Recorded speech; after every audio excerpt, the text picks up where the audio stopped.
Ayo, welcome back. This is part 2 of the Noob's Guide for Noobs in the Forest. Now, as you can see, we're pretty well stocked up on most things. And what we're going to do is run back to the beach.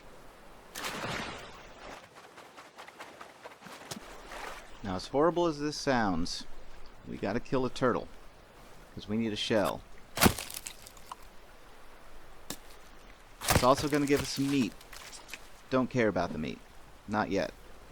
But the shell is important. We'll need that for our water collector later. Once we have that, follow the beach line until you see these rocks extruding. We're going to run up here and act like we're going to follow that angle. Now that's going to break away to our right, and we want to keep going straight.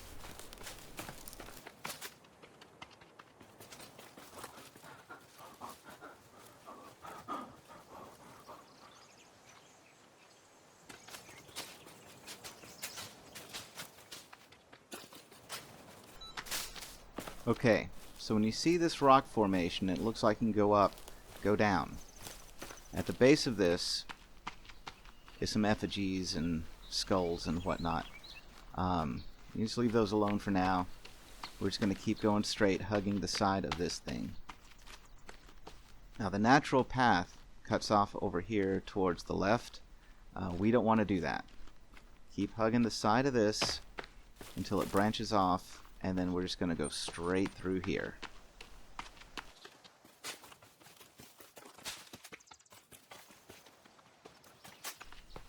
Okay, whoa, whoa, whoa. That is the main cannibal camp. We don't want to run in there yet. That's where we're going. But there's a little trick here. Now the main cannibals, they're going to attack you if they see you. First couple of days they tend to be pretty tame, more curious. But later on they get pretty darn aggressive.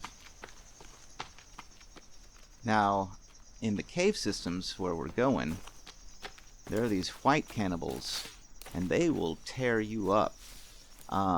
They mean serious business, and we would have to fight a couple of them. I think 3 of them. This way, we don't.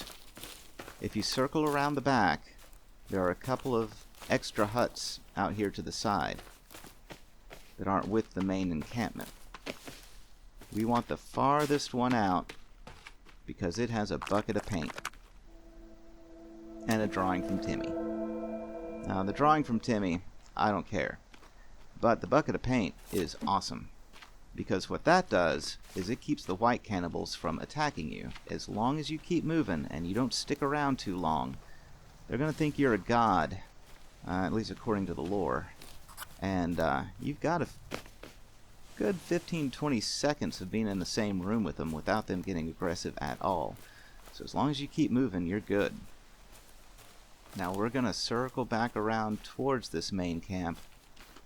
And as you can see on this side of it is a rock formation. As we get closer, you'll see a big pile of skulls on a pillar. There's a cave right there, and that is where we're going.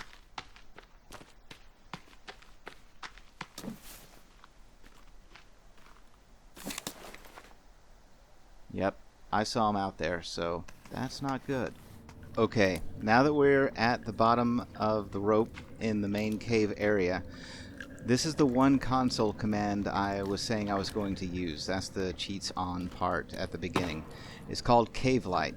That way you can see everything in this cave. Without that, it is super dark. I will show you real quick. That is what it's normally like. So you pull out your handy dandy lighter. It helps a little bit, but not a ton.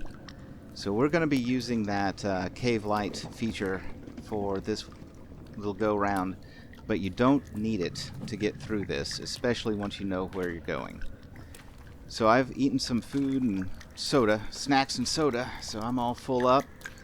We're going to take out everything we can from this little enclave area. There's a few suitcases. We might luck out, get some cloth or whatnot. Let's see, nothing much in there. And, ooh, hairspray. Which the hairspray is handy. The tennis ball is not.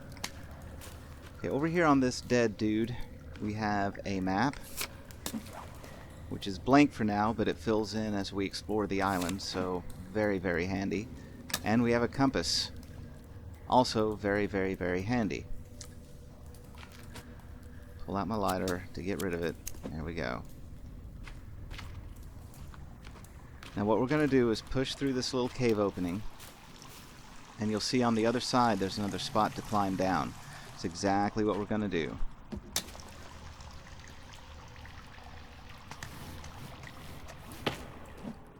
Alright, and we're just going to keep on going. There's only one way you can go. And we're about to run into a cannibal. You might hear him giggling in a second. Now, that's what the red paint is for. They are not going to attack as long as I don't, and I move relatively quickly past them. See, there he is. Hey, buddy. So we're just going to keep on trucking past this blockade right there. Now, there is a little fork over to the right. Do not take it, and do not break that little barricade. You just need to keep on going. And we're going to crouch down and go through this hole right in the back. And here we're coming up to another room that has some more cannibals. These guys look to be asleep. They too are going to leave us alone because of our handy-dandy selves, and you're just going to cut a hard left. And there's a little skull torch and another rope to climb down. And we're climbing down. There we go. And I'm sure with plenty of rope burn, we're here now. Ooh. Stay out of the water. We want to keep our red paint far away back. And in here is what we're looking for. At the far end of the room is the modern axe, which we can then combine with our backpack. We're going to replace the plain axe. And now we have this beast. Now it's a bit slow, but it is super powerful. I'm going to go ahead and clear out everything I can in this room that I can still collect. And we'll pick up on the next episode at the surface, getting ready to go to our next phase of survival. See you guys very soon.